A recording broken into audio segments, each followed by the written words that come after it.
Chapter 2. Those Magic Moments. Anna Veronica is back in the summer house. She is happy to be on her own. The feeling of being alone is so familiar to her. It is not the kind that comes from sadness or depression, just that feeling of being all by herself in the world. It is almost as if she welcomes it now, like an old friend and trusted teacher. You are never alone. That is what Grandma would have said. When you are with your Creator, you are never alone. Anna Veronica takes a deep breath of relief as she sits down to relax on the veranda. How she loves this place on earth. It is as if she belongs here. She knows that she does, because her ancestors walked here. Her grandma walked here. Anna Veronica looks around to take in the stunning scenery. The land feels alive in every cell of her body. The majestic mountains rising from the deep sea, stretching for the sky. Some snow-peaked, others curvy, all of them giants. The living forests with all the different members of their spectacular towering family. The meadows with wild flowers, dressed up in all the colors of the rainbow. The lush green vegetation everywhere, dancing and breathing life into the soul. The coastal rocks, elegant and smooth, bridging the land between the sky and the water. It is getting late. The evening sun is low on the horizon. Anna Veronica's eyes rest on the giant glowing life-giver as it slowly disappears behind the hillside on the other side of the sea. She remembers the Peruvian shaman with tenderness, a man with one of the biggest smiles on earth. They were a group of people heading for the mountains when he introduced her to his team of helpers as the setting sun. Later in life, Anna Veronica would always remember this moment when watching a sunset. Maybe he could see that this is her last lifetime and that she will not be coming back to this planet anymore. Anna Veronica thinks so, but it is not important. She has been gifted with other spirit names as well, but hardly shares them with anyone. Peru. Anna Veronica closes her eyes and drifts back into one of those memories that she stores like a treasure inside her heart, one that will stay with her forever. The feeling of the moment is still alive and present within her, almost as intense as it was when she was there. How can she describe with words something that can only be felt in your soul and based on experience? She can only give it a try. Anna Veronica is high up in the mountains. She is with a group of Westerners visiting one of the Q'ero villages, inhabited by a few indigenous people who escaped the Spanish invasion about 500 years ago and who have lived without the influence of modern society up until quite recently. The story goes that they could foresee the invasion in the stars and escaped into the mountains to make sure their traditions survived. 3 young Q'ero girls are by Anna Veronica's side for hours one afternoon, eager to play and dance, to look inside the tent and to see what she has in her bag. Their eyes and hair are dark as the ravens. She plays and dances with them and tries to learn some words in Quechua, which is their language. She writes down the words and their names in her journal, shows them what the tent looks like on the inside, and opens her bag. Anna Veronica has forgotten all about it, but she has some chocolate in there. Up here, it is a rare thing, but the girls know what it is. They are naturally shy and do not expect or ask for anything. They look at her with eyes of innocence and it strikes her how naturally beautiful they are on both the inside and the outside. Anna Veronica is careful to share the chocolate equally between them, and when all three have their pieces, they sit down in a circle. That is when it happens. These girls let her in on a secret hidden to everyone who cannot or will not see. The three little bodies are perfectly still as they slowly put the chocolate in the mouths and taste it, carefully, gently, almost imperceptibly. Their beautiful faces have a gentle, almost dreamy expression. Then everything else seems to disappear. Nothing else exists outside this very moment. It is just the girls and the chocolate. The sensation is unbelievable to Anna Veronica. She can feel the love and sense the joy that these girls feel as the chocolate melts in their mouths. She is completely still as she observes and senses what is happening. She can feel her heart beating. It is a moment of love. To Anna Veronica, it is a glimpse into eternity. It is December when Anna Veronica is back in Denmark. She cannot forget the moment. It fills her heart and appears before her eyes again and again.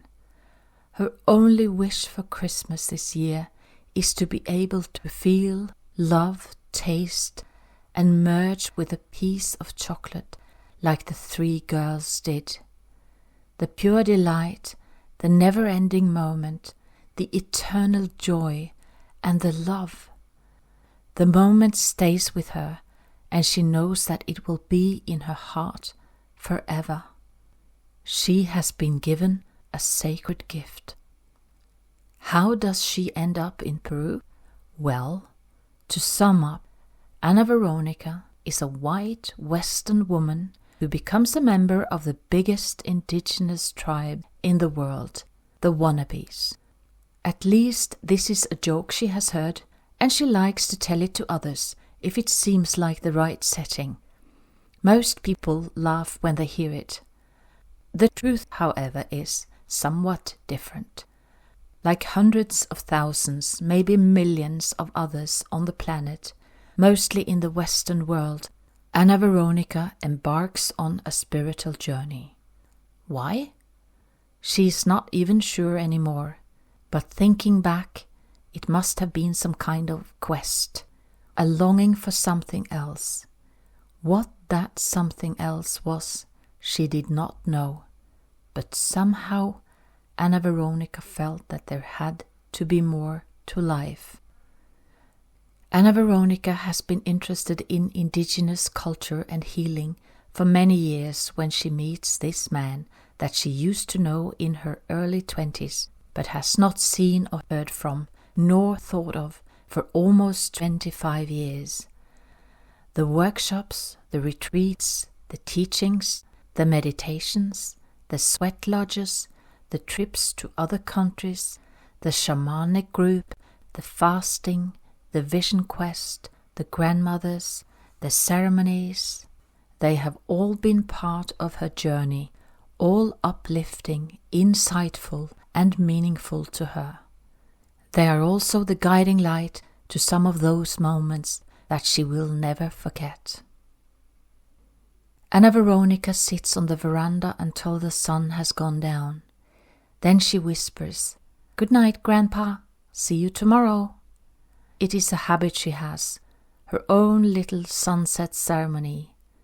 Then she walks inside. The laptop is on the table, waiting for her and staring at her, wanting her attention. A great poet once said, "There is no greater agony than bearing an untold story inside you." The words ring so true to her. Anna Veronica knows that she has got to write this story. It needs so badly to be told. Most of all, she needs to tell it for her own sake. She has no idea how to find the time and the money, but it is time to get started. She cannot have gone through all this if she is not meant to write about it, and people who have read her first novel are asking for the sequel, and this will be it. It will be the story of Anna Veronica, Olava's granddaughter. Anna Veronica opens the document, stretches her neck, and moves her head gently from side to side as she reads the first couple of pages that she has written. Where do I go from here? She's mumbling to herself. How did it all begin? Then she takes a long, deep breath and travels back in time. Anna Veronica has her face buried in her hands. She's feeling so low. The women's circle that she has been a part of has parted ways while she was in Hawaii with the grandmothers circle the earth. What has happened? There seems to have been some opposing views on how to go forward with the circle work. Anna Veronica is devastated. She has been so eager to come home and share it all with everyone. The ceremony by the volcano, the flowers to Pelé, her whole body burning on the inside afterwards, the grandmother who speaks to her and to her heart. Anna Veronica has never met her prior to this, but she comes up to her after the ceremony and looks straight at her, almost with the innocence of a child. Then her eyes fill with tears, and as she places her right hand on her heart, she speaks in a gentle, loving voice. I hold you in my heart. That is all she says. At first Anna Veronica is totally surprised, but then she can feel it in every fiber of her being that she means it. She has never met this woman before, and now she's holding her in her heart. The tears of release that follow seem to be endless. Anna Veronica is crying her eyes out on the bus back from the ceremony, while one of the beautiful Polish girls, who is also there, is doing her best to cheer her up. They end up just laughing and crying. Then there is the grandmother that becomes her godmother. Anna Veronica buys her a package of tobacco as a gift. The tobacco chooses itself, and on one of the last days of their stay, she gives it to her. The grandmother, usually radiating with love and joy, gives her a scrutinizing look. I do not very often accept tobacco as a gift from anyone. Anna Veronica is quite taken by surprise. Do you want me to, She wonders if she should take it back, but the grandmother takes another investigative look at her. Are you asking me to be your godmother? This is totally unexpected, and Anna Veronica does not know what to say. Well, I don't know. She has no clue what it means to have a godmother. To teach you these ancient healing ways of moving energy. Okay, feel it first before you answer. So Anna Veronica attempts to feel it, but she already knows the answer. Yes. Afterwards she is both surprised and excited. She has a godmother now. But the grandmother looks at her with much wisdom in her eyes. You still have a lot to learn, Anna Veronica. If she had known the truth in those words, she might have cancelled the deal right then and there, apologized and said that it was all just a stupid mistake.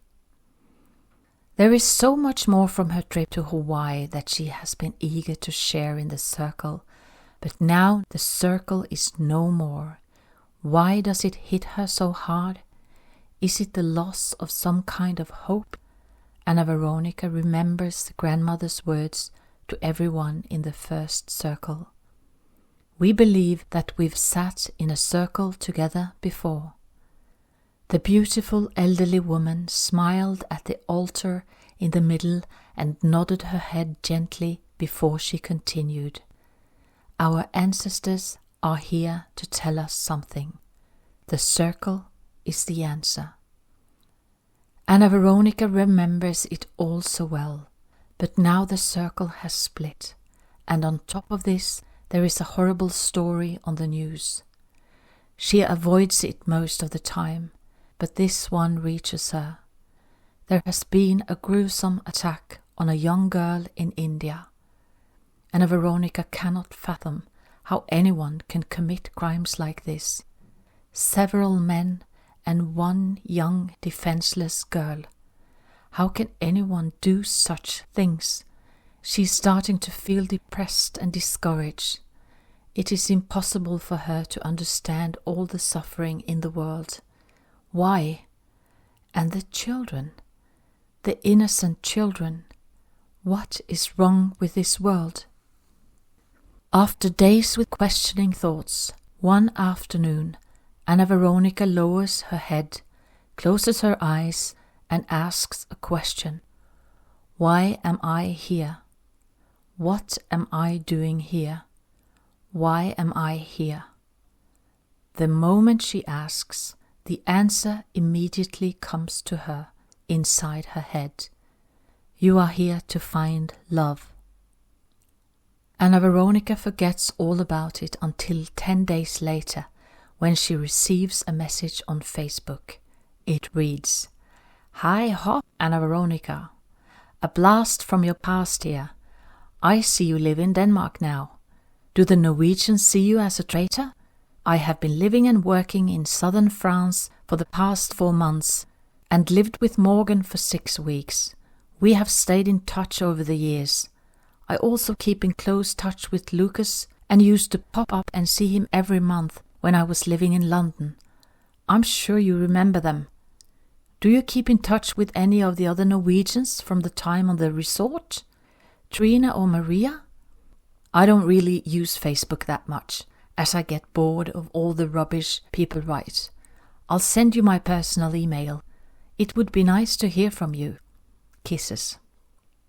Anna Veronica reads the message. Then she reads it again. And one more time. It's from Jacob. She is so surprised.